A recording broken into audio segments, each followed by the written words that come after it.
Барлықтарыңызға қайырлы күн. Мен бүгін сіздерге өзімнің инстаграм парақшамда айтқандағыдай 270 форманы қалай толтырады, соны көрсеткім келіп отыр. Бұл видеоны міндетті түрде ата-аналар чаттарына, туған-туыстар чаттарына, таныстарыңызға және де туыстарыңызға жіберіңіз. Себебі 2025 жылы бұл форманы шамамен 5 миллионға жуық адам тапсыруы мүмкін. Сондықтан осы видеоны міндетті түрде соңына дейін қараңыз. Егер сіз 2024 жылы 250 форманы тапсырған болсаңыз, онда сіз міндетті түрде 2025 жылы 270 форманы тапсырасыз. Ал енді қалай тапсырады, соны көрсетейін. Ең бірінші, сіздерде міндетті түрде eGov Mobile деген приложение бар. Соны скачать етіп алыңыздар. Менде скачать етіліп дайын тұр. Енді соны ашамыз. Мына жерде басты бет шығады. Мына жерде ортасында тұрған услуги дегенді таңдайсыздар. Мына жерде 5-ші тұрған налоги и финансы дегенді таңдайсыздар. Өз қалауларыңыз бойынша айтпақшы тілді настройкада менять етуге болады. Енді сәл астына түсірсеңіз, сіздерде прием декларация дохода форма 270 деп тұр. Соны басасыздар. Мінекей бірінші сіздің гейіні және аты жөні шығады. Налоговый период дегенге 2024 деп аласыз. Егер заңды некеде болсаңыз, иіннің өзіңіз жұбайыңыздың иінін жазасыз. Келесі вид декларации. Егер сіз бұрын тапсырып жүрсеңіз, онда сіз очередная деп таңдайсыз. Ал осы жылы бірінші рет тапсырып жүрсеңіз, яғни осыған дейін 250 форма тапсырдыңыз. Енді бірінші рет 270 форманы тапсырсаңыз, онда первоначальный таңдайсыз. Мен мысалы 250 форманы былтыр тапсырдым, ал 2025 жылы, яғни 270 бірінші рет тапсырайын деп тұрмын. Сондықтан мен первоначальный дегенді таңдаймын. Келесі мына жерде сұрақтар бар, соған жауап бересіздер. Бірінші. Имеются ли у вас доходы, подлежащие налогообложению физическим лицом самостоятельно, яғни өз бетіңізше алатын табысыңыз бар ма? Соны жазасыздар. Менің случайымда онда жоқ, сондықтан оны пропускать етеміз. Енді кім бірінші позицияны түсінбеді, онда мына жерге бір галочка қойсаңыздар, перейти дегенді бассаңыздар, мына жерде доходтың түрлері жазылады. Әр строканы оқып, сіздерде доход бар ма, жоқ па, осы строка бойынша соны жазып шығасыздар.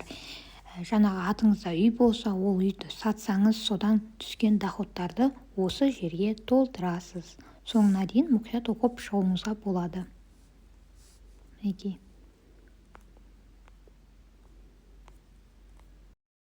Келесі. Имеются ли у вас доходы, занимающиеся частной практикой?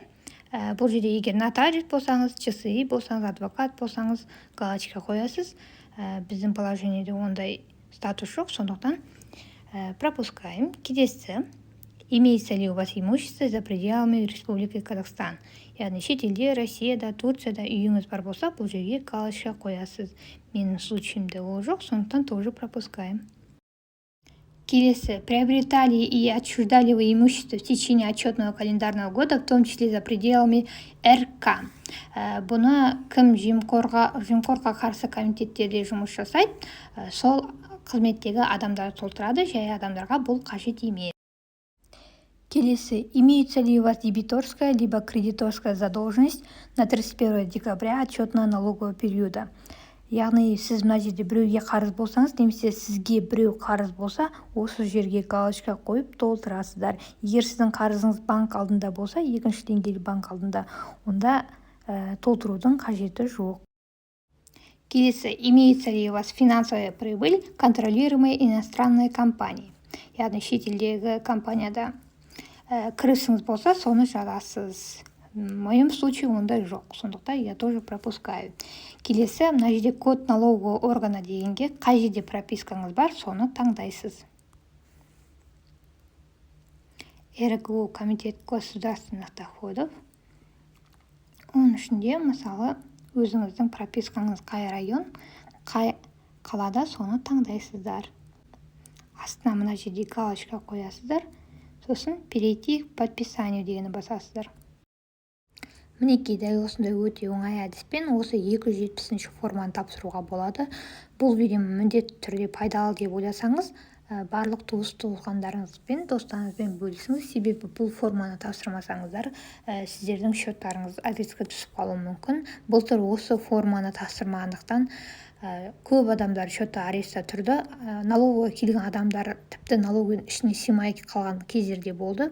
Сондықтан бұл отчетқа өте мұқият қараңыздар және де тапсыруды ұмытпаңыздар. Ал енді видео ұнаса лайк басыңыздар, сұрақтарыңыз болса комментарий қалдырыңыздар және де каналға тіркеліңіздер. Назарларыңызға рахмет.